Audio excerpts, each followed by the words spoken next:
Andre, man, welcome to the show, man. How you doing? I'm doing awesome, buddy. Thanks for the invite. Yeah, anytime. You got your water, you got your Perrier there. Yeah. I would. It's the only thing I drink. I know. I saw it. I'll go through this. Take us through kind of what your life has been like since high school kind of ended and making that transition into adulthood. So I actually got into work right after high school. So I'm my high school sweetheart. We were together. I got right into work. I was never really good at school. Yeah. I was very much a hands-on learning. So as soon as high school was done, I got into work and ended up moving out to Toronto. Okay. I got into the retail industry. Yeah. Believe it or not, I was very shy when I first started. Okay, yeah, knowing you now, I'm like, not so much. Yeah, no, fair enough. But nice. I think it was such a great opener for me. Yeah. So I got into retail. I think anybody out of high school who gets into retail or restaurant business, I think is a really good break into getting to know customer service. Because the biggest thing I notice nowadays is that customer service with a lot of companies is really bad. Really bad. Yeah. Yeah, no say. But anyway, so I did high school. I did retail. Ended up by the age of 20, I was running an import company out of Toronto. Yeah. That had a bunch of retail stores. So I was well known within like the Aldo group. Okay, yeah. Aldo, Peggable, Access, Smartway, Christian First Transit. So I moved up really, really quick with them, and then I actually started working for Sunglass Hut. Nice. I was Sunglass Hut's youngest manager, I think, in Canada. Oh, wow. So broke a lot of records and did a lot of training. Funny thing is that I created programs that was used across Canada because my sales were so high, so people were calling me. They didn't know I was 18. I know. Catch them off guard. Hello, how's it going? So they'd call me. I created memos and programs, and people were following up, and it was a great success. And then I'd go to a conference expecting to meet me, and I go up there, and they're like, "No, seriously, who are you?" I'm like, "I'm Andre from such." And they're like, "No, dude, like what's?" I was like, "That's fine. You can't drink the wine with us." I know. So then transitioned from there to Toronto. By the age of 20. I was headhunted to go work for an import company. Nice. They only had 2 stores. They asked me to expand to 11 stores across Ontario and Quebec. Okay. And they started doing wholesale, and then I was running their Eaton store, which is a massive, massive store. Nice. And that's work related, but leading up to that, I had gotten married and had my son. Oh, nice. During that whole transition. Oh, wow. Yeah. So fast forward from high school to the age of 21, I had actually been divorced. Married, kid, moved to Toronto, divorced. Wow. And that's a wild transition. That's a lot. When people say, what happens in 5 years? A hell of a lot. All of it. Yeah, pretty much all of it. A lot. It's all to say that people, I think people coming out of high school think, I'm going to go to school and I'm going to have this job and this is my transition and this is what I'm going to get into. Mm-hmm. When I would say almost everything that someone's going to plan out of high school is likely not going to happen. Yeah. You know, and that I think is a tough pill to swallow for not only people coming out of high school, but for parents who actually pay for the kids. They're like, do you waste this many years? Or I've heard it where my parents and sometimes other parents say the same, and they're like, oh man, how do you feel that you're not doing something directly related to your field of study? Yeah. Do you feel you've wasted that amount of time? Yeah. It's like, maybe they do, maybe they don't. Yeah, that's not your decision. Well, really. I think, and it might have changed statistically. Last time I looked it up, statistically, I think 75% of people who go to university or college for a certain degree end up in a career path that is not in line with, is not what they went to school for. It's not to say they didn't get them there. Right. And I think, we're jumping ahead of myself, but I own an HR company. And that's what I often see is that someone's coming out of school and they say, I need to take this path. Mm-hmm. And they're having troubles getting into that career, that industry, and struggle because they're so focused on, I have no choice but to go into this to make up for my... And I don't know if it's necessarily the right path. The reason is because, so obviously you're having a lot of young followers watching this. Yes. And I think it's very important for them to know that many industries and many jobs will require many skills that often are trained or better emphasized in different industries. Absolutely. So when what you learn in one industry easily gets jumped in to put another. If anything, it could actually really benefit another industry that's not even open or not used to it, right? So from that point on, I was doing the retail, and I had started my own marketing company. So after retail, so you're about 25 at this point? 23, 24? 23. It was one of those things that I had. So single parent, had my son. I've never been irresponsible. I was always, always a good father. Always wanted to be there as a provider. So, and also I want to set an example. And so for me to not succeed in life was almost like a non-option. Yes, it wasn't really going to happen. You had to be the example, right? I had to be. Yeah, absolutely. And most of the decisions I made in life there's no plan B. Right. And I think that's where a lot of people, I think, make the mistake of, even when you're opening a business, you'll have a possible investor say, well, what's plan B? The philosophy doesn't work well with me because I feel you always have one step out the door. You can have other options, but it's not a plan B. Right, it's different ways to make plan A work. Exactly. Yeah, absolutely. Plan B is making plan A work. Yeah. That's fair. So being that I was running this import company and I was traveling all over the place, I actually lived out of hotels for 2 years. Wow, what was that? Because it's fun for a bit. Yeah. For like a month. Imagine. And then you come to find out that regardless of which hotel you're in which state or which country, they're all the same. All the same, man. I have some crazy stories, but we'll save it for another time. Yeah, we'll break into it another way. They're all life building for sure. The problem I got into is that when I had my when I was traveling, I was going to all these different cities, and my job was to fix stores. So some stores had lower sales, and the sales go up and down. So my job would go in, fix, rebuild stores, rehire staff, train, manage. And when I'd go there for 2 weeks, they'd see a massive spike. Things would go up, things would go really well. After I'd leave, they slowly start to dwindle, but I had to hit up all the stores to do this on an ongoing basis. So there's really no point for me to have an apartment because I was always on the road. Right. But then it got to a point where there was an opportunity for me to open up, because I had contacts within Montreal, to open up a marketing company. That was exciting because if you've ever been to Montreal, Montreal is such a diverse, culturally, industry. It's amazing. Yeah. It's a beautiful, beautiful city. Very big into printing. So I made a few contacts there, and I came up with a concept to... Do you want me to jump into that one? Yeah, 100%. Okay. 100%. So I came up with a concept of... Because when I would do trade shows, I would actually help companies, retail stores, and restaurants, and martini lounges. I would actually show them how to connect with the right people and the contacts and build those relationships. So I thought, maybe I'm going to do that for the real estate industry.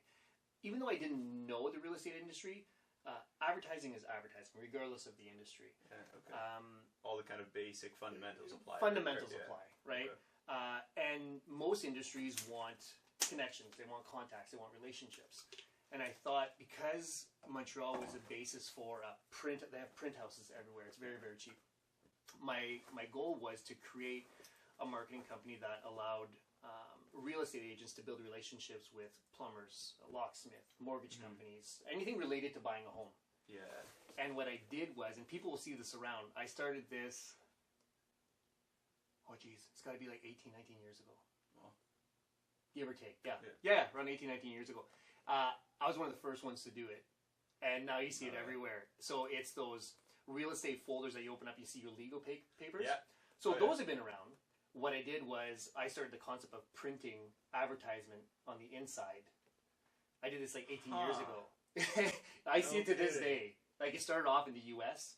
I have a company out of Montreal from a 22-year-old. And now you see it everywhere. Yeah. It's just wild. Like, now when I'm doing real estate deals and I'm talking to clients, they show me, I'm like, oh my God, I came up with this concept 18 years ago. That's wild. But it was beautiful. I would literally throw, like, you know what I see in the movies? I throw a dart against a U.S. map, and I'd be like, I'm going to Florida. That's where I'm going. That's where I'm going. And the challenge was, I had 10 days to make $10,000. Huh. it was a no-fail situation. Yeah, no kidding. The beauty of why I did it in the States was because the exchange rate at the time was like 0.6. So I could bring back $10,000 American, and it was actually being like between 14,000 or 16,000. Yeah. So it was like a massive uptake coming in.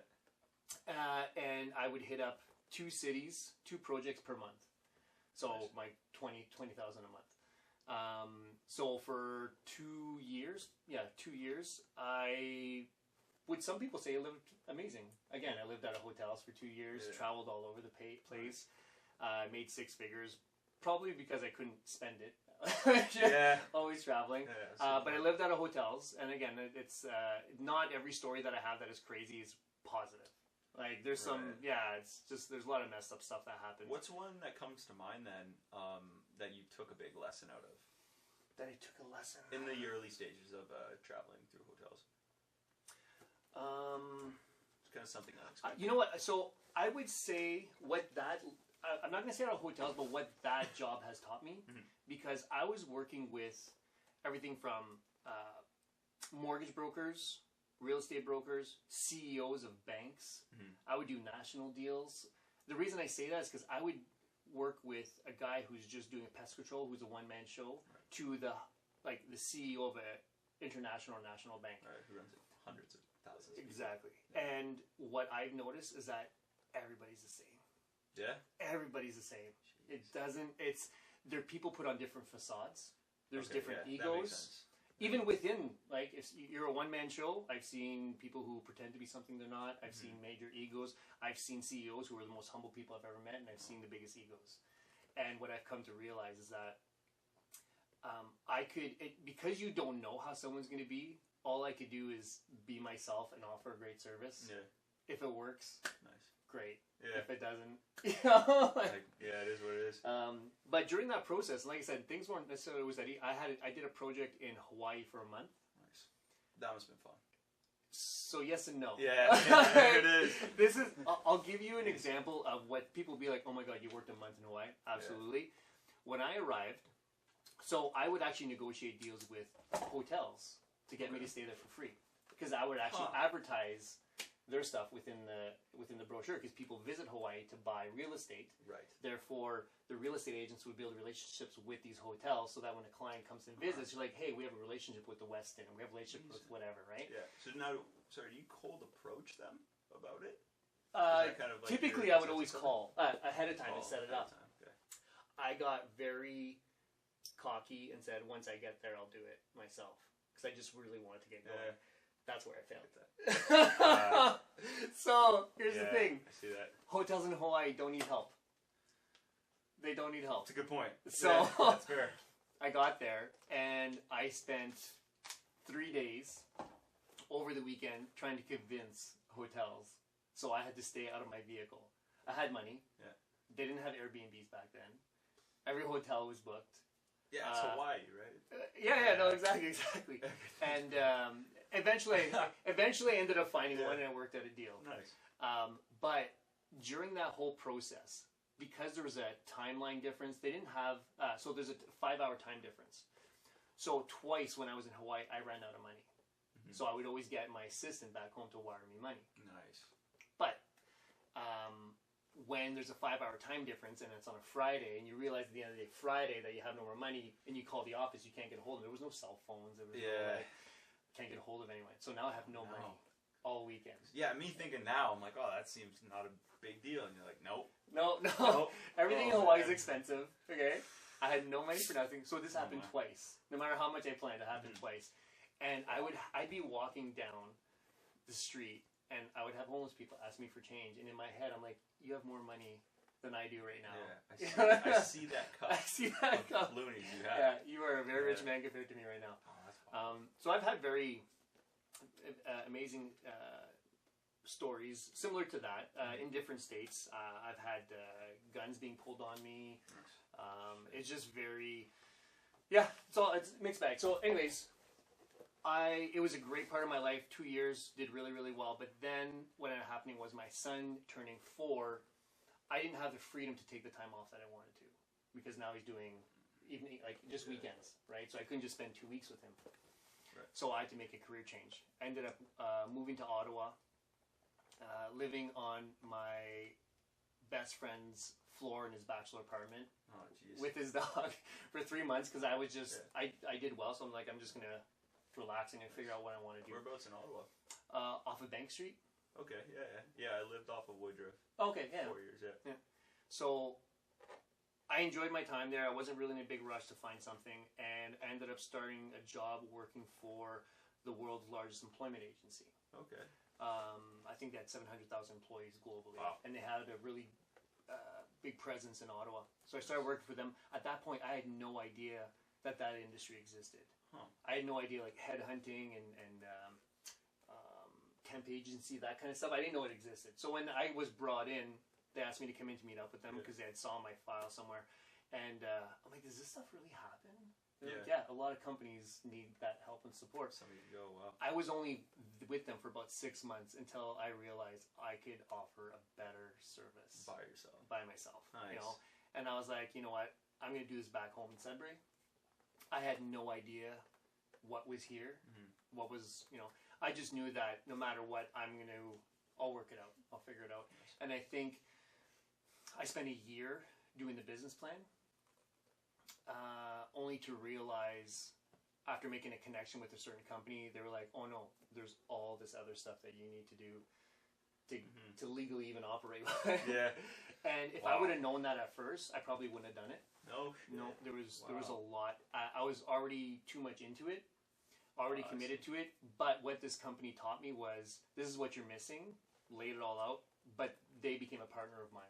Huh. They loved what I was doing. They loved my drive, my personality. Yeah. And they said, we've never worked with a new company. They would typically work with established agencies. Okay. And I met up with, it was my first time in front of like a whole panel of a board. And I went in there and they're pretty much saying, like, I had a massive business plan. Yeah. It was ridiculous. And in the end they said, why do you think this is going to work? I was like, well, I have no choice. Like, it has to work, And I laid out every reason. I said, this is who my competition was. This is what I'm going to offer. Just went down the path, and it turns out that the main guy who's owned it forever, actually was friends with an owner of which would be a competition here in Sudbury. No kidding. Yeah, and he was like, okay, well, I'm friends with this guy. He goes, what are you going to do about that? So after I told him my plan, he was like, okay. He goes, I want to work with this kid. Nice. I'm like, let's do this. Nice. And they did ask me, that was the first time somebody asked me, what's your plan B? I was like, I have none. Huh. And the guy who initially set me up at the meeting kind of Yeah. looked around like, oh, I screwed up. Like thinking I screwed up, Yeah. like that I wasn't prepared. I said, no, that's on purpose. And I told him, I said, my plan B is to make plan A work. So right off the bat, it was like, I don't have one. I don't have one. I'm going to make it work regardless, right? I didn't grow up with a lot of money, so I never really needed a lot. I get that, yeah. And I think when you look at someone's motivation to start a business, for me, it was not to be rich or be a millionaire. To me, it was I wanted to be in control of my own life. I have a son, and he had school plays, graduations. I didn't want to have to ask somebody permission to go watch see your that son play. do a performance. Yeah. And because it's happened. We're like, oh, you didn't just, the policy is 2 weeks. And I was like, you gotta be kidding me. Like, I work for my son. Yeah.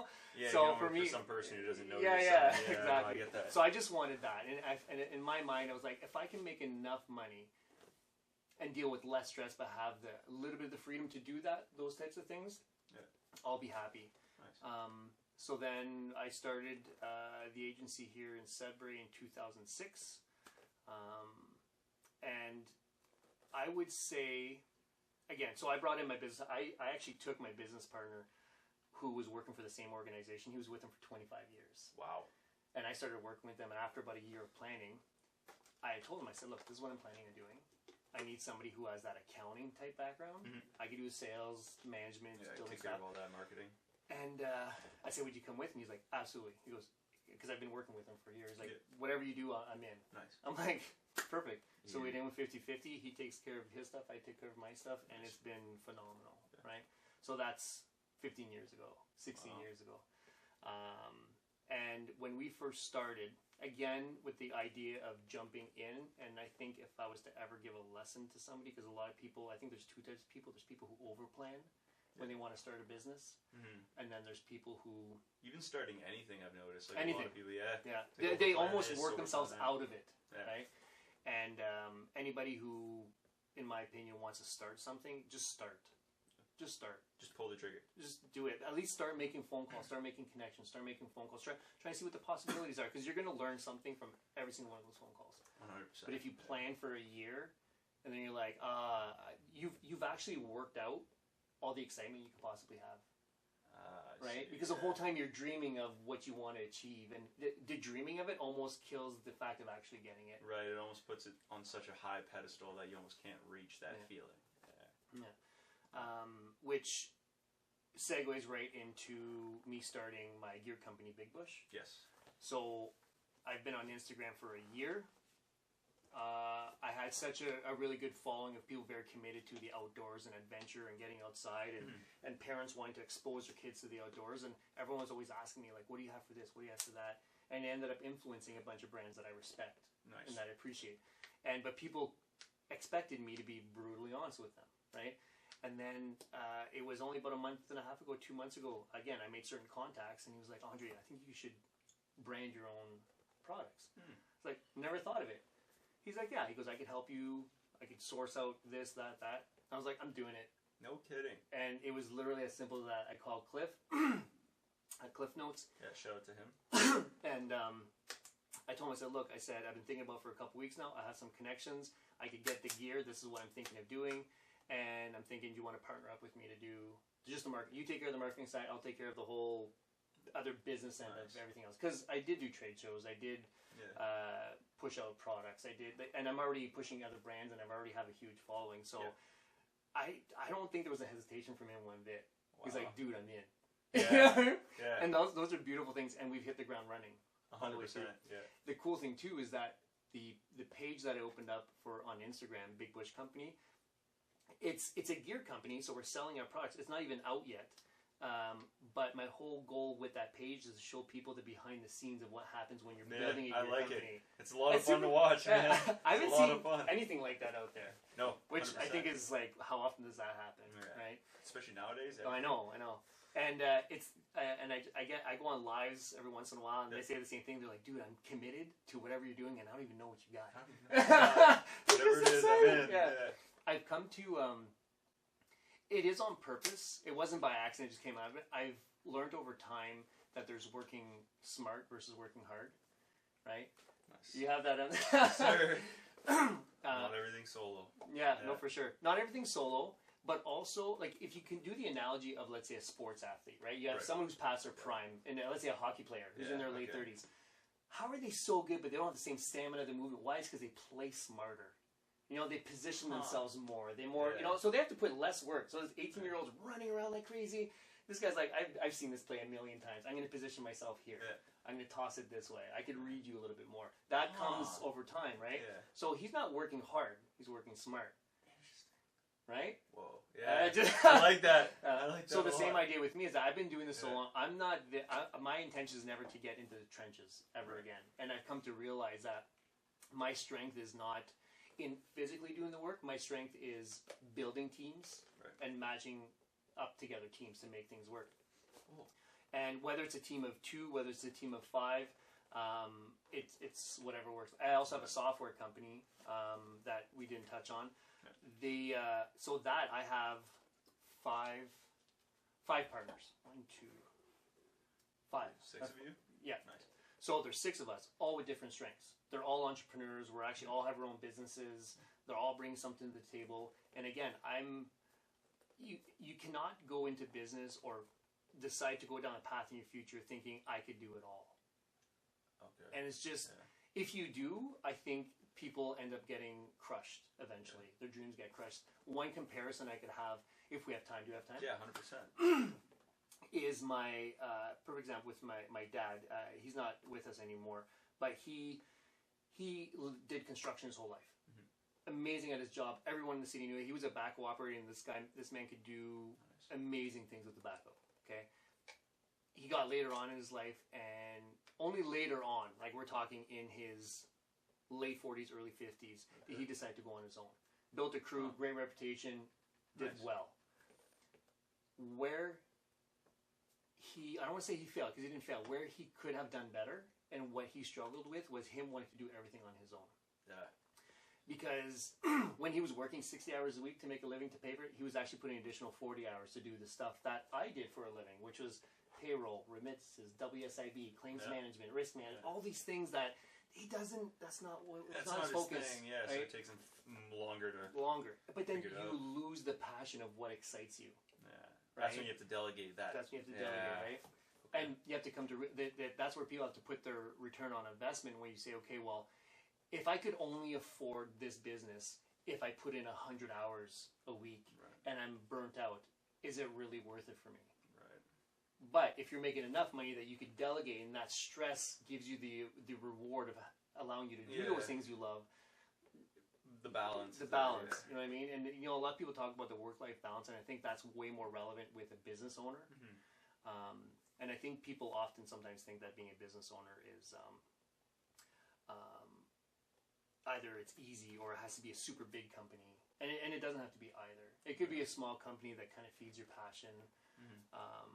Like I also do woodwork. I sell barnwood furniture, those big slab furniture, benches, tables. It's for fun. Mm-hmm. I like doing it.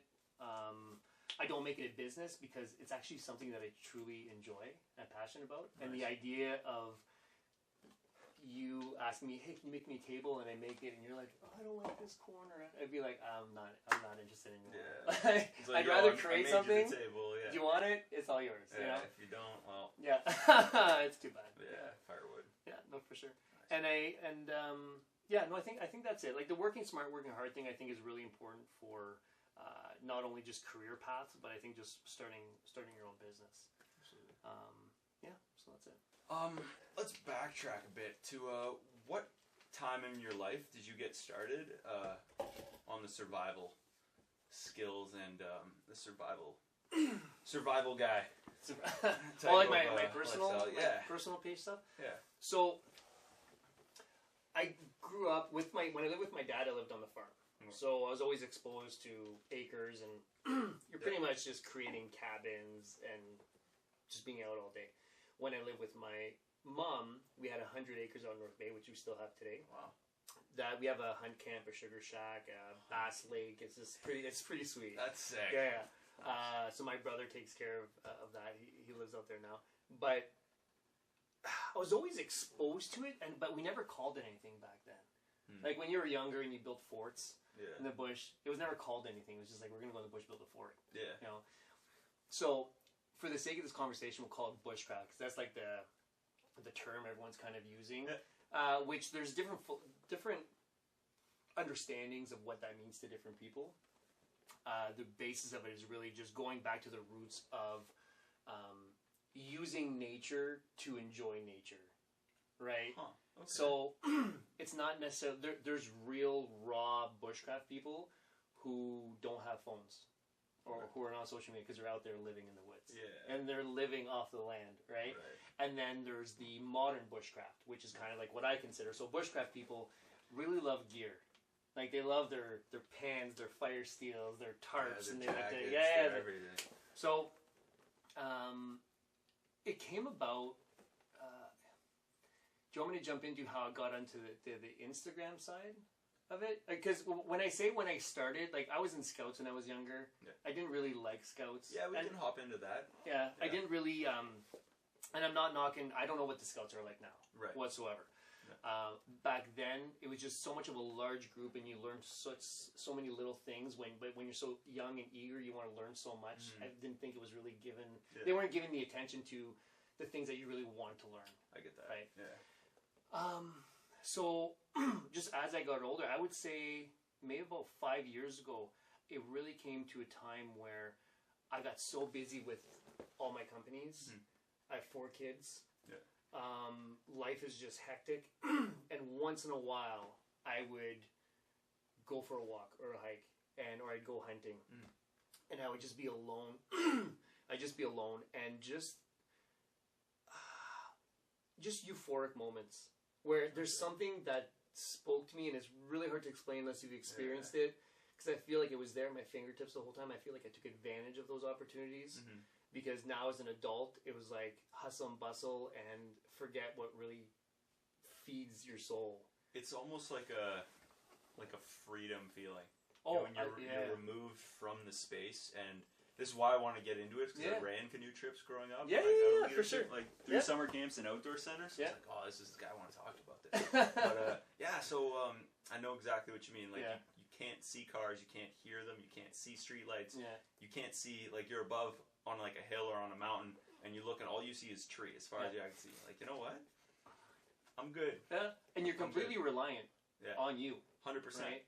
And I think it's even scarier when you are other people depend on you. So if you were doing a canoe trip, I could only imagine. I took Mitch out once. I don't know if you ever want to touch on that. Oh yeah, we can get it. It was somewhat nerve-wracking. Yeah, I can imagine. Yeah, no, for sure. But you have those moments, and if any of your listeners are listening, if you ever have an opportunity to be in a safe place where you're comfortable and you could actually just go out in the woods and just lay down, preferably in the fall. Right? Yeah. There's no bugs, that's perfect. And you just lay down, close your eyes, or just look up and just listen. Like, if you listen for like an hour, you will hear every squirrel, every bird, every wind, every smell. And as, you know, people get into meditation, to me, that is my... That's it. That's it. Yeah, you don't need to listen to sounds, that's it. That's your app right there. Yeah. And for me, it's like, I love the idea of working hard, and I have limited time to build a shelter. Maybe it's natural shelter, maybe it's a tarp. The moment you spark up that fire and it's just before dusk, dawn. I always get mixed up between those two. Sundown. Yeah. I always get mixed up between the two. And you sit down and your fire's going and you're having yourself a coffee and you're just sitting there and it's just that another just chill moment. It's like, those are the moments I wait for, that exact moment. But I never really, so I knew I had that and I was like, I really want to get into this. And that's when I started looking up on YouTube and I started seeing all this like bushcraft stuff. I'm like, these are like adult Boy Scouts. Nice. Yeah. I'm like, this is amazing. Awesome. You know? And that's just, it's really how it got into it. And I became like 3 hours a day.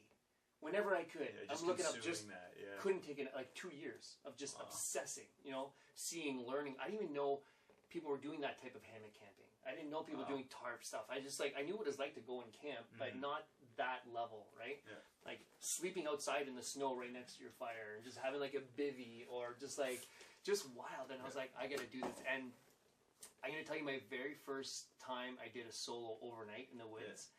Yeah. It was the most euphoric moment I've ever had in my life. Nice. It was on my property out in North Bay. And I set up a hammock, I have a tarp, and the way I set it up was that, so let's say I'm this way on the hammock, and a tarp leaning this way, so 2 trees, and I had my tarp going like this, so any animal had to basically come around the trees and the tarp, but then we're faced with a fire right next to it. So that was my sense of comfort, right? Nice. Equally, I always go with bear spray. Yeah. I have a lot of followers who was like, and I was like, even if you're going for a hike, just bring a little can of bear spray. And it's not always for a bear. There's wolves, there's coyotes, could be wild dogs. The biggest fear a lot of people have is other people who should not be out running around the woods. You know what I mean? Yeah, that's. And I've heard a lot of stories. More afraid of, Very scary, so I always have my fire steel, I always have my alarm and my bear spray. Alarm is actually it's like a little pole, which I'll show you another time. Yeah, for sure. Please. It's really loud. They test it on grizzlies. You pull it, it's like, whoa, whoa, whoa, really loud. Like, even a human wouldn't even want to stick around. They're like, what the hell is this? So, because you're dependent on your skill, you get set up in your hammock, and you literally you make sure everything's where it needs to be. You're not looking for stuff. So that way there, you know, if you have to wake up in the middle of the night, quick and fast, you know where your stuff is. The reason I say that is because it was around 2 o'clock in the morning, and I had a bear walk up on me behind. So we never knew we had bears on that property. We had no idea. Tough time. I know. I know. Bro. I'll be completely honest with you. That's wild. I was so calm. Yeah? Even if I look back, I don't even know if I would be that calm now. Huh. And so I'm laying there, and I hear like a big footstep. And right away my eyes kind of open up. And I was like, okay, what's that? And my fire was kind of half, you know, going down. And then I hear another like, and then I hear like a little grunt. And I was like, okay, it's a bear. Yeah. So then I reached over, grabbed my alarm, pulled it for like 10 seconds, closed it up, listened. I didn't hear like a sound, so he took off. I literally just want to. I put in another couple logs, fire one up, and I just went to bed. Nice. Totally comfortable.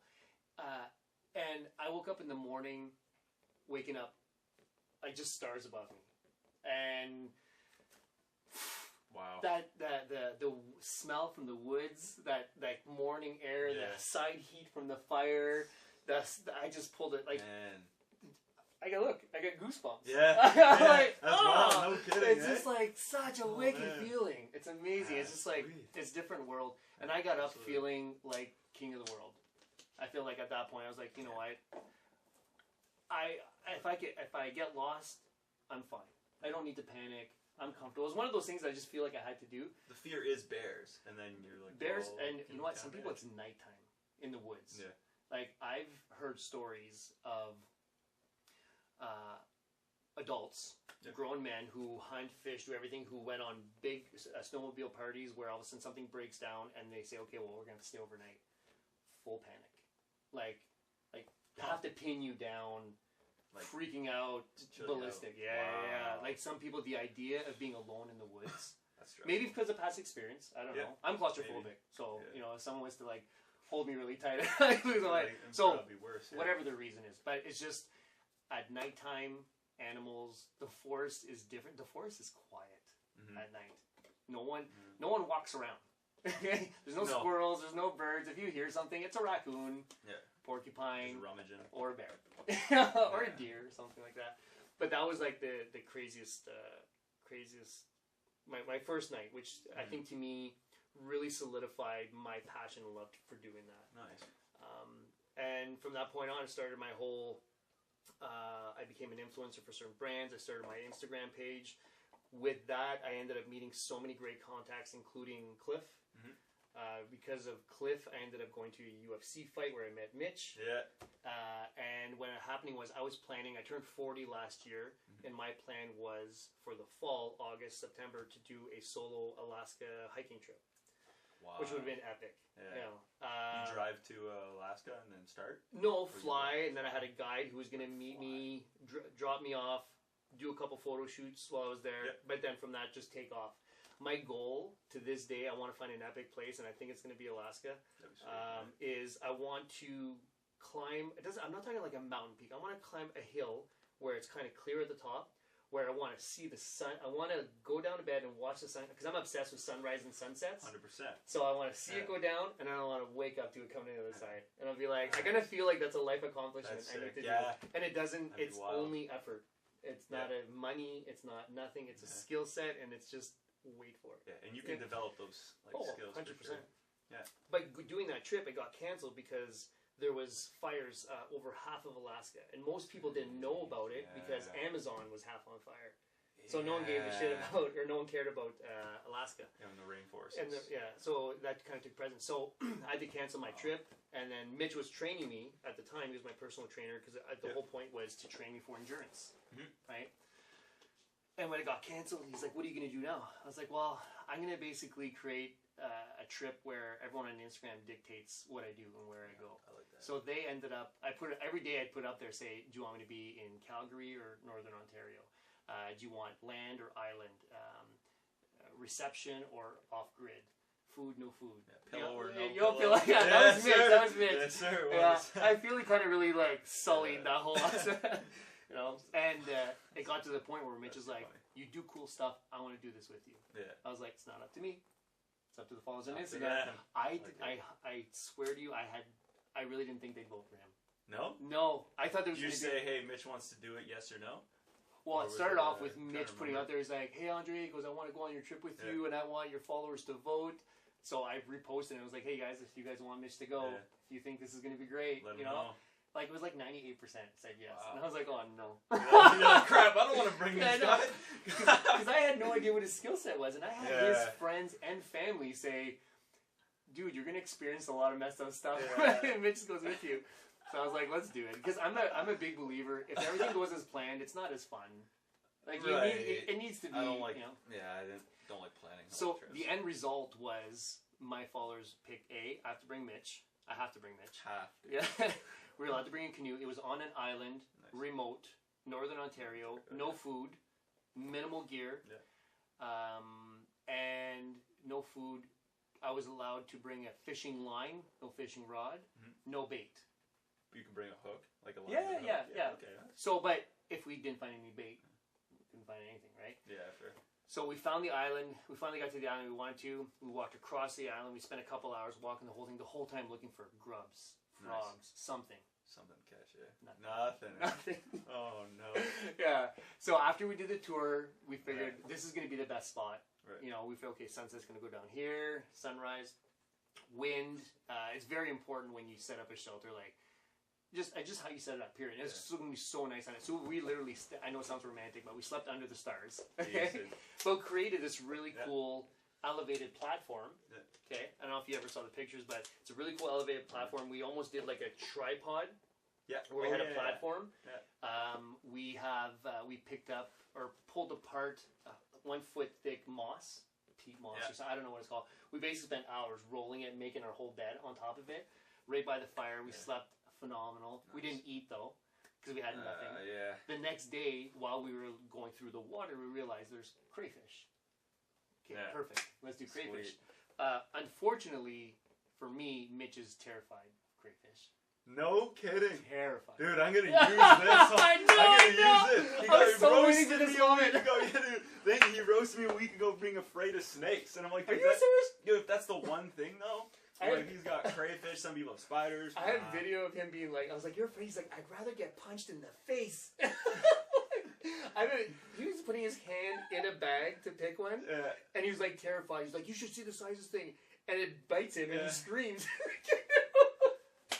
What? It was beautiful. It was beautiful. Oh, man. But, so, long story short, we were there for 4 or 5 days. We built this epic shelter. Mitch's main role was, he's the one who caught all the fish. Nice. Because he loves doing it, so I would catch a crayfish for him. Maybe sometimes put it on the hook for him. I don't know, I'm exaggerating that one. All the time. He's going to watch this and be like, no. And, but we caught at least 2, we each had at least 1 full fish every day. And I eat really, really clean. So what we did is, after we had filleted the fish, we would actually cook it on the rocks. We'd put a little bit of Himalayan salt, and I would keep the bones in the head and make fish head bone broth soup to get all the vitamins and everything out of it. It was amazing. It was so good. So our routine every day was, we get up, he goes out with the canoe with the crayfish that I caught, tries to catch fish. I make the coffee. He gets back. We fillet the fish. We have coffee together. We have breakfast, which is fish. We actually slow cook just to reduce the water up until noon. Around noon, we have the bone broth, so it gives us all of our fat and our vitamins. And at night, again, we have coffee. He tries to catch us more fish. And it was basically every day we add a little bit more to the shelter, discover a little bit more. It was amazing. We did some really cool stuff then. Let me know which one you want to see. I lost Mitch day 1. That's a whole story. Yeah. Within a couple hours of us getting there, I lost him. That's one story. If we have time to get into it, let me know. All time We built a bushcraft steam room. Sauna. Oh yeah! Oh man, it was so good.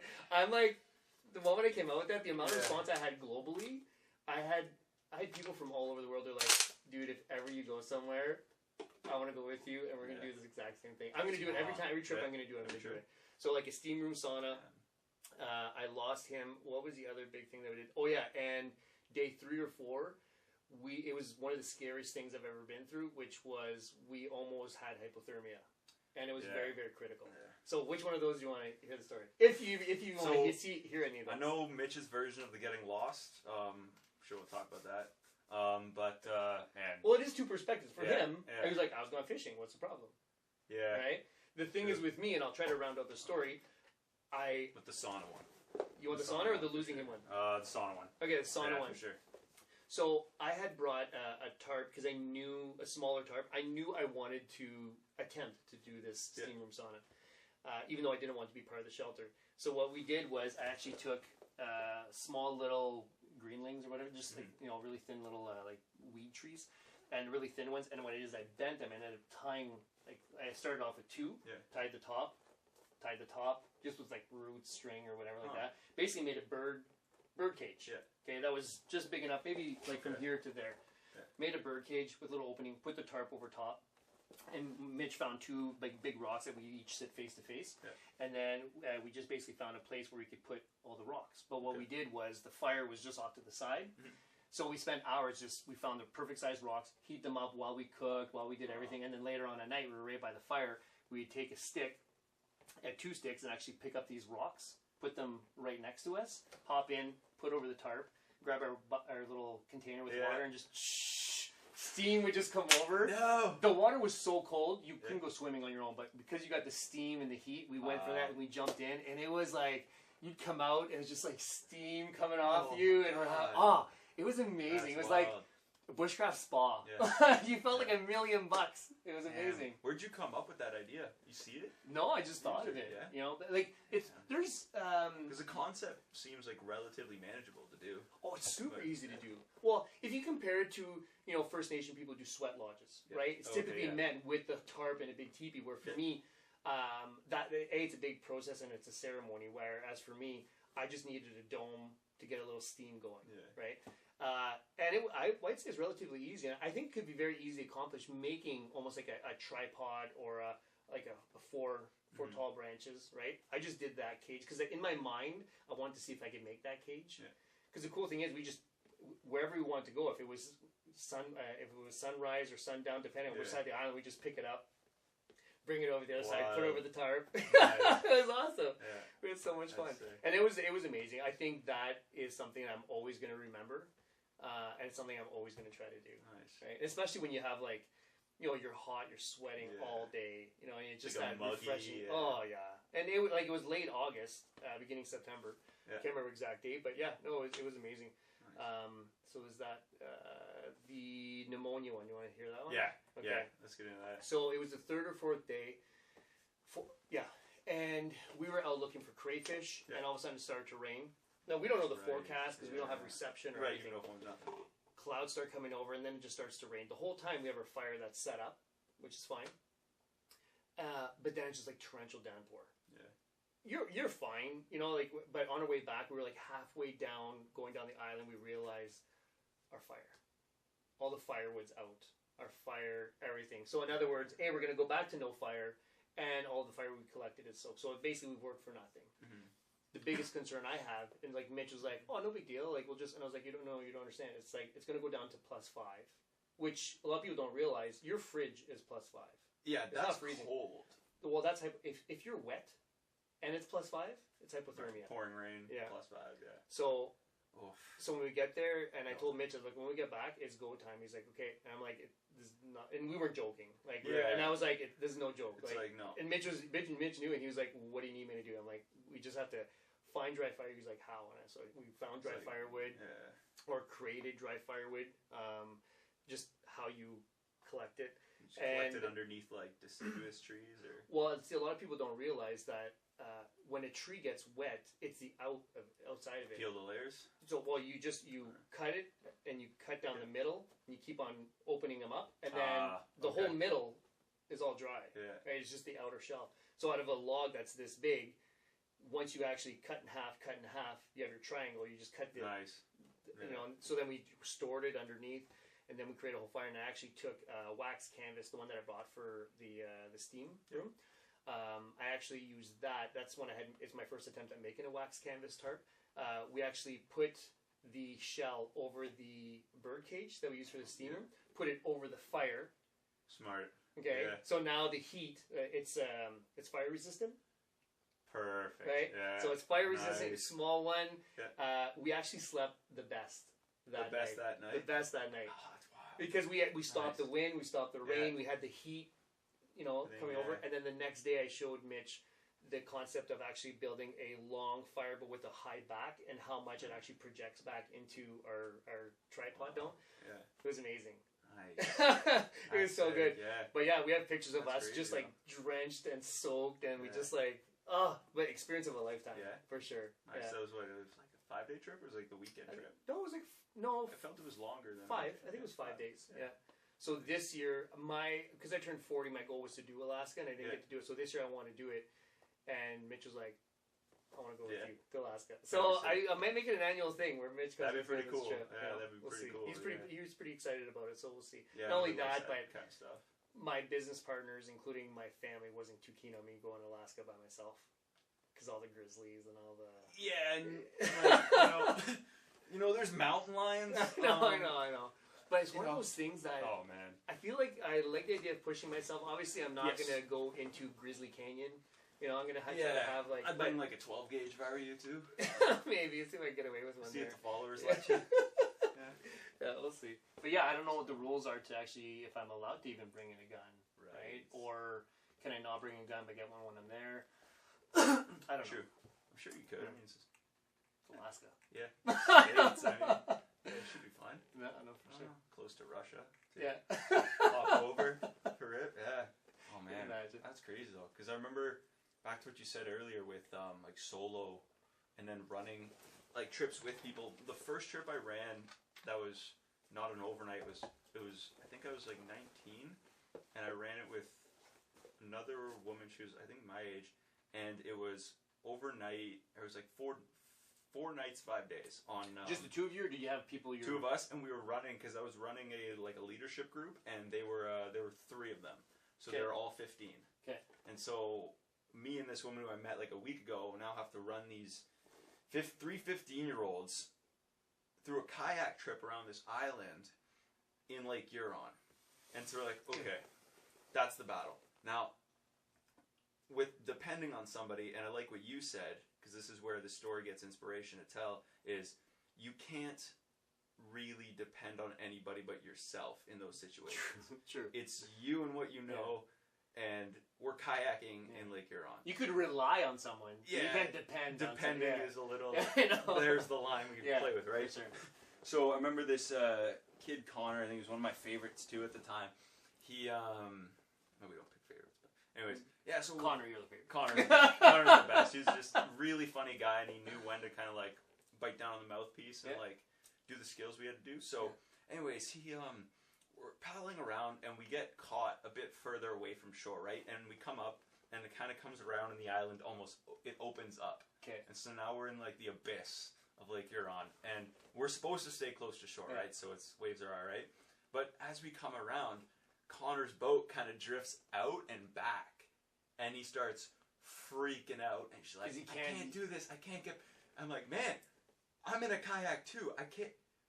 I'm like, there's 2 other people in the other counselor. Yeah. I'm like, you watch them. I'm like, but if I go out there, and I don't know if I'll be able to manage it. We're already fighting these waves, like 50 feet from shore, now about a couple hundred meters. I don't know what's going on. So, anyways, I'm like, man, I'm like mustering all my inspirational words. I'm like, discipline, focus, you can do it. Well, he ends up, I'm like, man, just grab the paddle. He's like in tears. He's like panicking. I'm like, oh no. So I like paddle out. I'm like, okay, do I have a rope? What do I got? I had a throw rope, so I had that in the back attached. I'm like, okay, I could pull him, but I go up. I'm like, Connor, if I do this, like, I need you. Yeah, you need to push. I need you to like push. Yeah. Like, I'm gonna tie us up. I'm gonna focus on this. I need you to be ready to paddle. Figure this out. By the time I'm ready, you need to be ready. She's like, oh, he's like, wait. I'm like, wipe the tears away. Like, you gotta go. He like ends up, luckily for me, he ends up like we tie the boats together, and now the boats start drifting off further and further. I'm like, Connor.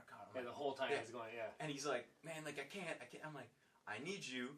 I can't pull you and myself out of this. Yeah. It's hard enough you on your own. Yeah, I'm like, he failed to get out. Even like he couldn't get back in by himself. I'm like, hey man, you have to paddle as hard as you can, as hard as you ever had to paddle. I need you to get out of this right now, because right now I'm now a part of this. Yeah, exactly. This is now, and you're not. It's not just you now. It's both of us. I love this so much. Yeah. And it's like we end up paddling out and going back, and I was like, man, this is insane. We get back to the group. We ended up making it in. He gets back, and he like just collapses. Oh, for sure. And I was like, how was that? You feel good? He's like, man, I didn't think we'd make it. I was like, to be honest, me neither, but I'm glad we did it, buddy. That's amazing. You and me, homie. Oh, that's man. Hilarious. Yeah, so that was, I love those trips. I love those kind of trips. So. I had one similar 4 years ago. I went with my son, my oldest son. We went by South Bay Mouth. Yeah. We did like a 4 or 5 day trip there. It was absolutely amazing. But I brought my 14 or 12 foot aluminum. Yeah, nice. With like my 4 horsepower, right? Not knowing what the big water is like. Okay. Yeah, I knew when I say this too, everyone's like, you're stupid. What are you doing? Yeah. So we ended up bringing it to our spot, and it was so tricky because all of a sudden the water's calm. We're like, let's go. Like perfect. You go 100 meters, chaos. Oh, massive. Yeah. What I've never experienced in my life was when you're on a small lake, you get the wave with the winds going this way. Yeah. But the thing is, when you're on the big water, you have those waves coming this way, but then you have the rolling waves coming the other direction. It's like the rolling big ones that right? get you, yeah. So now you're in a situation where what really scared us is that we got caught. You know when you said you got pushed out, I was like, I know that. Like you could see like 200 feet down in south. It's the water's so clear, right? I could see the bottom. Intimidating. Like, it is, right? Yeah. So we're like far, like we could barely see shore. Oh man. Okay. So and the thing is now these big waves. So when a wave is coming up and when you're at the bottom, you can't see the top. Like it's one of those, and I have a small little boat. So all of a sudden, I'm going up. So I use I'm maxing out. Yeah, trying to get up because I'm going backwards, right? Yeah. So I'm trying to get up, and my motor would almost gas out when it started tips over. So now I had to like stall it, and then. But now I'm going down a hill, down the water this way, while wind is blowing this way, big waves. So then I had to like adjust, but then I would adjust one way. My son would counterbalance, almost making us tip. We did this about 5 times. It's your elder son, eh? My oldest son, he's 20 now. Him and I have never been so scared. Oh, I can imagine. We like boats going like, it's seeing the bottom at the time too just adds that little. The closest thing to a possible like the shore, like instead of going to our shore this way, we were like, okay, we're gonna hit up the shore this side because the waves were pushing it this way. But to get to that bay, there was a mini island. But the waves are so big that if we would have went to it, it was like the waves are crashing. Like we would have just crushed ourselves. Wow. So we had to like let ourselves go all the way around. But then we finally got to shore. Same experience as you. We get to the point where we're about to get to the shore. The waves are so big. He was at the very tip, and we had to time the wave coming up to him to jump off with the rope, hoping he somehow doesn't slip and get. When he finally got there and pulled us in, we did the exact same thing. Yeah. We tied off. I was like, I don't care if this boat breaks. We're just and we just laid there for like ever. What just place? Yeah. It was super wild. It was super wild. It's, I think there are 2 types of experiences people face, right? One is those type of scenarios that both of us went through, and then where it's like during the adventure, it's like this is absolute pandemonium. Yeah. You realize how little control you have over anything going on around you, especially like you're other so insignificant. People. Yeah. Zero. And then I'm like, all right, this is wild. And then they're the type of experiences where, like a roller coaster. Yeah. Right? Mm-hmm. You go, you're like, this is crazy as it's happening. Mm-hmm. And then after it, you're kind of, well. Yeah. But you don't look back on that third time you rode the Leviathan with your buddies when you were in grade 11, but you look back on this 10 years later or whatever, and you're like, wow. That's incredible. And you still feel the same way you feel and can't believe you came out of that experience the way you did. Yeah, no, for sure. And I think each one of those, like, are growth moments. 100%. Like, if you don't come out of a moment like that, either feeling better about yourself or learning some type of lesson, then you probably did something wrong. Yeah, 100%. Oh, those experiences are what I think a lot of people need to face, especially at like a younger age as they develop. Like I think definitely when I went through, and like that's just an easy like example that I have to relate, but it's you do find out a lot more about yourself. Not only is it humbling, but the perspective you get on, like we said, like your significance of where you are. It's like the world, and let alone the world on like the biggest scale. But even you're just in, like I'm in a lake, you're in a lake, and you don't. It's not a big space, but you're very insignificant in those moments, and you kind of. I feel super humbled when those things happen, and they just blows my mind that you can come out of those alive and think, "Wow, I can't believe we did that, man." Well, and I have a lot of friends who fish on the big water, and then when they hear this story, they're like, "Dude, we have like 30-foot, 40-foot boats, and we don't do that." We don't. You're like, and I was on a 12-footer with a 4 horsepower motor. I'm sure if they told you that before, you'd be like, "Well, my confidence on this, I'm bring my little 2-stroke motor, we're good to go." Yeah. That's awesome. Maybe one day I'll go fishing, I'll show up with that next to their boat. Like, let's do this. This is making me want to go on like an adventure soon, though. Yeah, when was the last time you did one? Camping trip with a girlfriend at the end of last year. But other than that, it's not. I think it was like a month or 2 after you and Mitch went. I went on just 2-day overnight. Yeah. Or 2-night overnight. So. Did you ever? But nothing extreme or like canoe trip. Like I fucking want to go on one so bad now. Especially talking to you. Yeah. Yeah. Does it have to be canoe?